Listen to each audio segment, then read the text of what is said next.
Hello दोस्तों, आपका स्वागत है हमारे यूट्यूब चैनल सीएफसी में। ये आज हम मैथ के फार्मूले जानते हैं। ठीक है, आज हम फार्मूले जानते हैं और ऐसे फार्मूले जानेंगे कि आप कोई भी ग्रेजुएशन कर रहे हो, 8th में हो, 9th में, किसी भी क्लास में हो, आप ये फार्मूले याद कर सकते हैं। चारों भुजाएं बराबर होती हैं। ठीक है, तो हम ठीक है, सबसे पहले इसके चारों भुजाएं बराबर होती हैं और जिसमें ये कोण जो होते हैं ये भी 90 डिग्री के होते हैं। चारों कोण 90 डिग्री के होते हैं। ठीक है, 90 डिग्री के। और जो इसके वर्ग के जो विकर्ण होते हैं, विकर्ण ये भी बराबर होते हैं। दोनों विकर्ण आपस में बराबर होते हैं, ये इसके, ये इसके, ये इसके। ठीक है दोस्तों, तो हम जानेंगे अब इसके फार्मूले। तो पहले जानते हैं इसका परिमाप क्या होता है, तो आज हम जानेंगे। ठीक है, तो ये जो हम प्रिंट कर रहे हैं जो हिस्सा, इस वर्ग का क्षेत्रफल है। ठीक है, ये वाला हिस्सा ये क्षेत्रफल होता है। ये वाला जितना, ये बीच में जितना भाग है ये हमारा क्षेत्रफल है। ठीक है, और परिमाप होता है ये वाला, ये जितने हम तार कोई भी भूमि पर तार लगाते हैं तार, तो हमें कितने जो तार की लंबाई होती है उसी को हम परिमाप कहते हैं। ठीक है, उसी का वर्ग का परिमाप कहते हैं। तो हम इस, अब कंफ्यूजन तो आपको नहीं होगी क्योंकि हमने बता दिया आप क्या होता है परिमाप, क्षेत्रफल। तो हम देखेंगे वर्ग का क्षेत्रफल का फार्मूला क्या होता है। तो वर्ग का क्षेत्रफल बराबर, तो देखो दोस्तों, भुजा स्क्वायर होता है इसका फार्मूला। जैसे हम मान लिया कि ये ए भुजा है तो इसका फार्मूला होगा ए स्क्वायर। ठीक है, तो अब हम आते हैं इसके विकर्ण पे। तो विकर्ण हमारा, विकर्ण है हमारा √2 इंटू भुजा, √2 इंटू भुजा। तो विकर्ण हमारा है वर्ग का विकर्ण, √2 इंटू भुजा। ठीक है दोस्तों, तो अब हम आते हैं परिमाप पे। वर्ग का परिमाप, जिसमें हमने तार की कितनी लंबाई होगी ये जानते थे। ठीक है, तो वर्ग का परिमाप हमारा होता 4 इंटू भुजा। जैसे माना था हमने ए हमारी भुजा है, तो 4 इंटू ए हमारी 4 है, इसका परिमाप हो गया। बहुत आसान क्वेश्चन। ठीक है, तो हम अब वर्ग के बारे में जान गए हैं। तो अब हम आते हैं आयत पे। ठीक है, तो आयत, पहले हमने वर्ग पढ़ा, अब आयत पढ़ेंगे। तो आयत में जो सम्मुख भुजा होती है वो बराबर होती है हमारी। ये जो सम्मुख भुजा होती हैं ये हमारी बराबर होती है। ठीक है दोस्तों, तो हमारी ये यच हो गई, ये हमारी यच हो गई और ये हमारी यल हो गई। ठीक है दोस्तों, ये हमारी HL हो गई। ठीक है, तो हम जानेंगे परिमाप और क्षेत्रफल का फार्मूला। ठीक है, तो हमने पहले भी आपको बताया था कि क्षेत्रफल क्या होता है। जो इसमें ये इतने जो पेंटिंग भाग है ये क्षेत्रफल होता है। ठीक है, ये जो पेंट कर रहे हैं दोस्तों यही क्षेत्रफल है इसका, आयत का ये क्षेत्रफल है। और ये परिमाप वो होता है, हम इसमें आयत में, ये इस आयत में कितना तार लगाते हैं। अब तो आम बात हो गई तार लगाने की, तो हम कितना तार लगाते हैं इसकी लंबाई, वो हमारा कहलाता है आयत का परिमाप। तो हम देखेंगे इसके फार्मूले। क्षेत्रफल, अब हम देखेंगे आयत का क्षेत्रफल कितना होता है।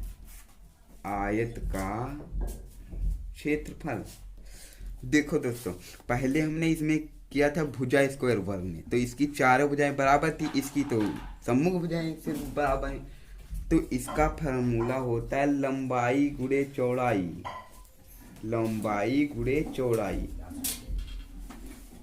आपके पास थोड़ा भी दिमाग है तो सोच लो आप खुद ही।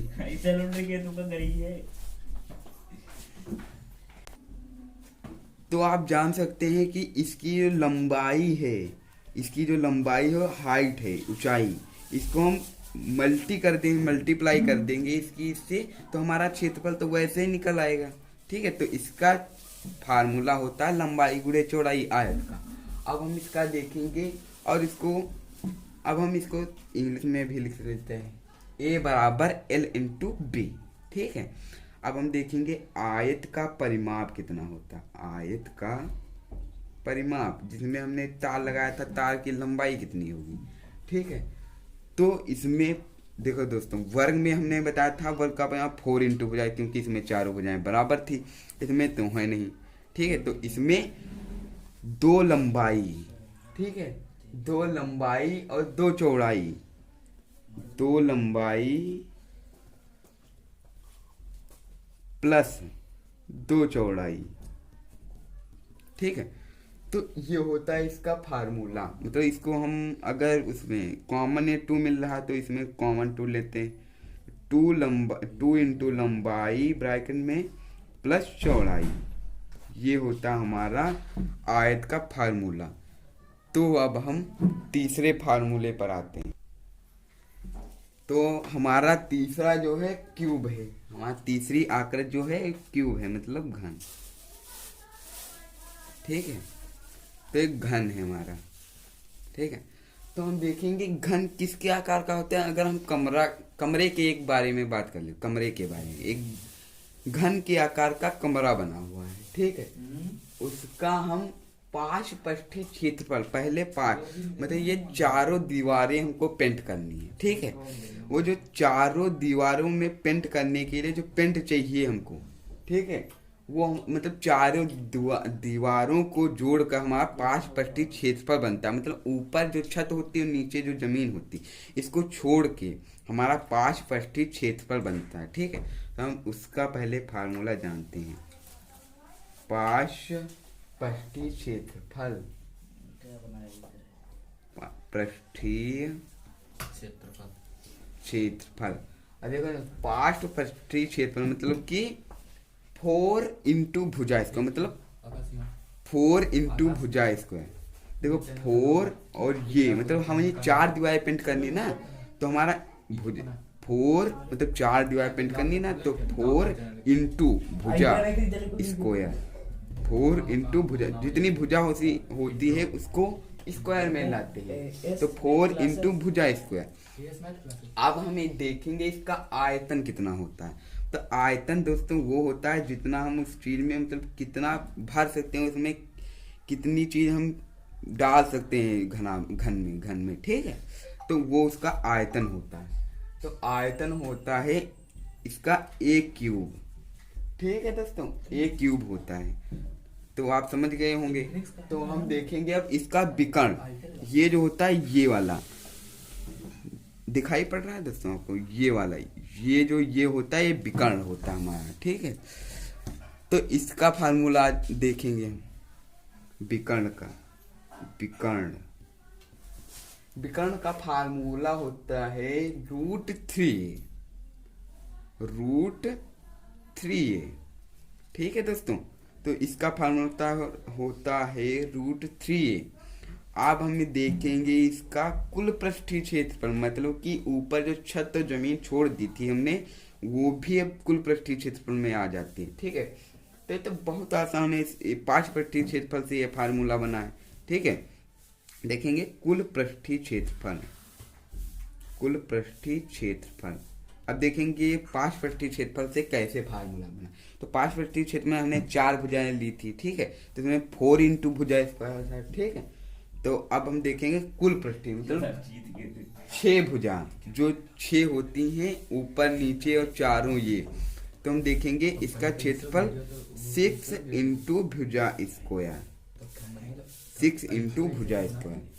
अब हमारा ये हल हो गया, मतलब जान चुके हैं। ये फार्मूले आपको याद भी करना है।